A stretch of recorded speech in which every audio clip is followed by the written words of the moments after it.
প্রধানমন্ত্রী তারেক রহমানের সঙ্গে সৌজন্য সাক্ষাৎ করেছেন ঢাকায় নিযুক্ত ভারতীয় হাইকমিশনার দীনেশ ত্রিবেদী।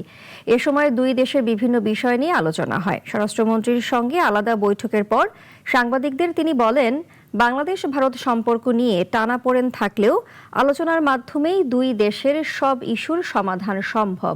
এদিকে সংবাদ সম্মেলনে পররাষ্ট্রমন্ত্রী জানিয়েছেন, ভারতের কাছে দণ্ডপ্রাপ্ত শেখ হাসিনার দ্রুত প্রত্যর্পণ চেয়েছে বাংলাদেশ।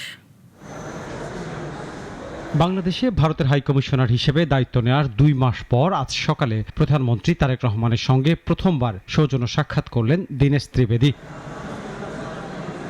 সচিবালয়ে প্রধানমন্ত্রীর দপ্তরে এই সাক্ষাৎ অনুষ্ঠিত হয়। এই সময় দুই দেশের দ্বিপক্ষীয় সম্পর্ক নিয়ে আলোচনা হয়েছে। সাক্ষাতের সময় পররাষ্ট্রমন্ত্রী খলিলুর রহমান ও প্রধানমন্ত্রীর পররাষ্ট্র বিষয়ক উপদেষ্টা হুমায়ুন কবির উপস্থিত ছিলেন। এরপর দুপুরে স্বরাষ্ট্রমন্ত্রী সালাউদ্দিন আহমেদের সঙ্গে সাক্ষাৎ করেন ভারতীয় হাইকমিশনার। বৈঠক শেষে সাংবাদিকদের প্রশ্নের জবাবে দুই দেশের সম্পর্ক নিয়ে কথা বলেন তিনি। জানান, বাংলাদেশ ও ভারতের মধ্যে গণতান্ত্রিক ইস্যু আছে, থাকবে, এইটি গণতন্ত্রের সৌন্দর্য।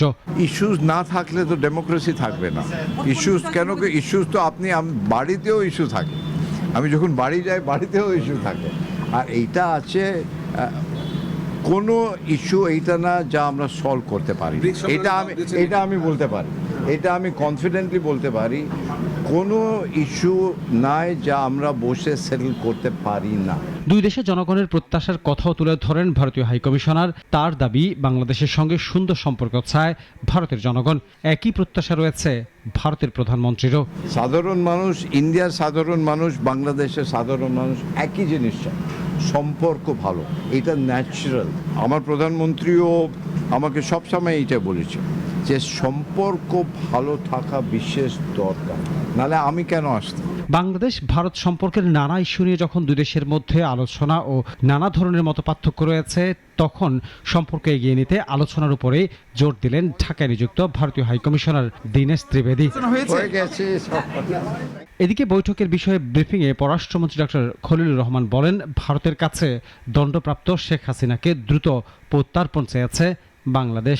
শেখ হাসিনার বাংলাদেশে প্রত্যর্পণ করার বিষয়টি উঠে এসছে এবং আমরা তাদেরকে বলেছি এই প্রত্যর্পণ প্রসেস ত্বরান্বিত করার জন্য।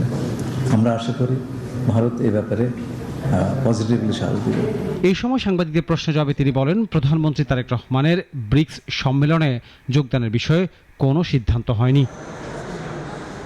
আনোয়ার হোসেন, নাগরিক, ঢাকা।